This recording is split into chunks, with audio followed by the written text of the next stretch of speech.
உன்னோடு போராடுகிற விழுந்து போன ஆவியை கர்த்தர் இன்றைக்கு உனக்கு அதிலிருந்து ஒரு விடுதலை கொடுத்திருக்கிறார். உன் குடும்பத்தோடு உன் பிள்ளைகளோடு போராடும் ஆவியை கர்த்தர் இன்றைக்கு அதிலிருந்து ஒரு விடுதலை கொடுத்திருக்கிறார். உன்னுடைய சந்ததியிடம் போராடி கொண்டிருந்த ஆவியை கர்த்தர் துரத்தி இருக்கிறார். நீ செய்யும் தொழிலில் போராடும் ஆவியை கர்த்தர் அகற்றி இருக்கிறார். உன் வீட்டில் போராடி கொண்டிருக்கிற ஆவியை கர்த்தர் நிர்மூலமாக்கி இருக்கிறார். உன்னோடே போராடினவர்களை தேடியும் காணாதிருப்பாய். உன்னோடே யுத்தம் பண்ணின மனுஷர் ஒன்றுமில்லாமல் இல்பொருள் ஆவார்கள். ஏசாயா 41:12.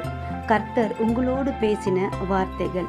வான சகோதரனே சகோதரியே, இந்த வார்த்தைகள் எல்லாமே ஏசப்பா உங்க கூட தான் பேசியிருக்காரு.